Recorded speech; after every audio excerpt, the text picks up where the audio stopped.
Hello, hello, hello. Good morning, everyone. Good morning, good morning, everyone, especially here in America. And good afternoon and good evening in the other part of the world. Again, today is Wednesday morning here. Isang magandang umaga na isang magandang buhay na puno ng pag-asa at inspirasyon. Sa araw na ito, nais ko lang pasalamatan, of course, yung ating Panginoon, because every day when you wake up in the morning, it's a blessing from God. Today is Wednesday. What is our Wednesday wisdom? Alam mo yun, sa umaga, sa pagkagising mo, you always remember that whatever your present situation, it's not your final destination.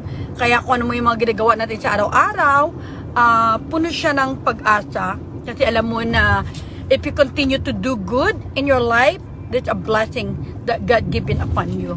At huwag nating iwala sa ating mga sarili na kung gaano kahalaga ang buhay. You know, life is beautiful. Kaya yun ang palagi sinasabi ko na whatever our present situation, it's not our final destination. Kung ano man yung mga pagsubok, hinaharap natin sa araw-araw ng ating buhay, hindi yun ang mangyayari sa ating habang buhay. Kung pinagdaanan mo yung mga challenges, either in your health, emotionally, spiritually, your family, your business, your work, hindi yun ang final na mangyayari sa buhay mo. So in our everyday life, there's always a way that you can do. Always finding way, always working hard, keep going to do good things. Patuloy ka gumawa ng kabutihan, patuloy ka nagbibigay ng inspirasyon, patuloy ka nagsasabi ng maganda sa buhay mo. Kasi whatever you say, whatever you do, is the reflection of yourself. Kasi naniniwala talaga ako yun na kung anong sinasabi ng mga galing sa puso mo, yun talaga yung reflection ng buhay natin. Kaya sa araw-araw ng buhay, huwag kalimutan maniniwala sa ating Panginoon. Huwag kalimutan maniwala sa ating mga sarili. May mga bagay minsan sa buhay natin na hindi natin maintindihan. But God knows what is best for us. The most important is to submit ourselves to God. The most important, we keep going to do good things. Kasi yun ang sinabi sa Bible. Love God above all things and love yourself, of course, as you love your neighbor. Yun ang pinakamahalaga na gawin natin. Marunong tayo. At saka wag natin gamitin yung ibang tao para sumikat or makilala, o wag natin gamitin yung ibang tao para may gagawing kakabutihan. Just do it in yourself. Kasi nakikita ng Panginoon kung ano yung nasa puso mo. Yung totoo ka na tumutulong, na may nanonood man sa iyo o wala, you keep going on. Kaya I'm sharing this journey kasi alam ko na marami pa tayong mga taong matutulungan, lalo na sa Pilipinas, sa mga kabataan na may mga pangarap sa buhay na matutupad, you know. Kaya sa araw-araw nating buhay, palagi nating isipin na life is too short to waste our time for nothing. Kaya palagi nating isipin na kung gaano kaganda ang buhay, gaano din kaganda yung mga blessing na bibigay ni Lord sa atin. Kasi alam niya na hindi tayo sumusuko sa laban ng buhay.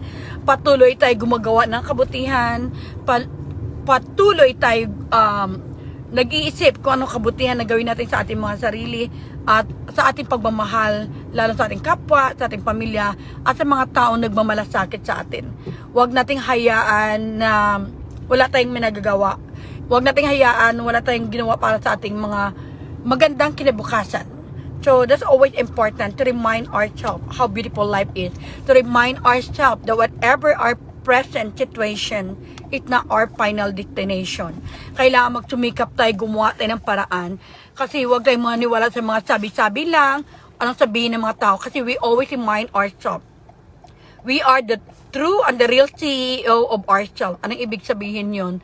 Tayo talaga yung tunay na CEO ng ating buhay. Tayo talaga yung chief executive ng ating buhay, that nobody can make a decision for you. Nobody can do it for you. Just do it by yourself.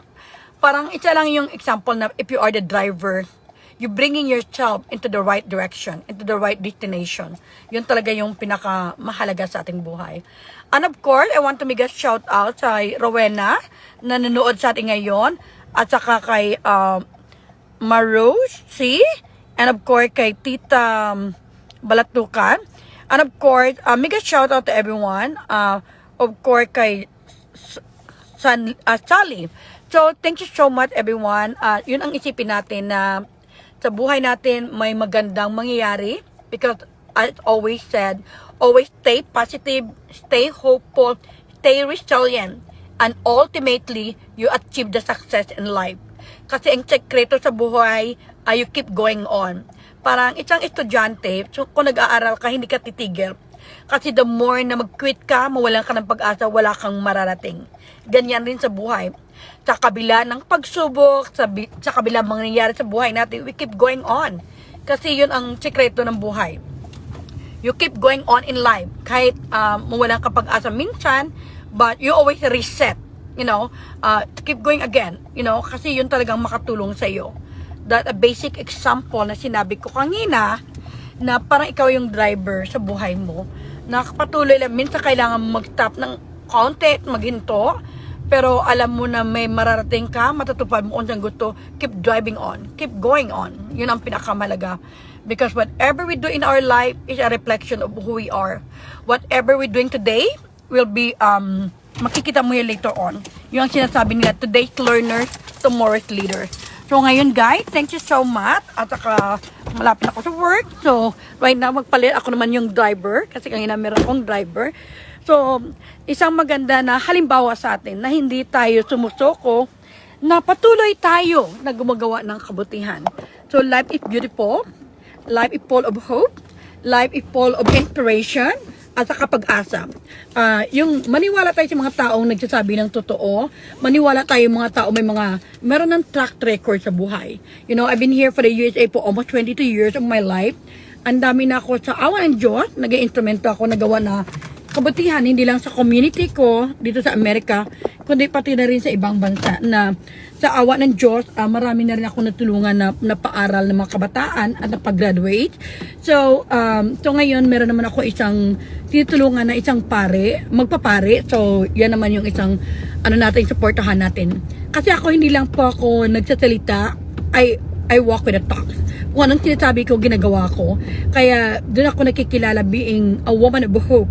A woman that never giving up in life.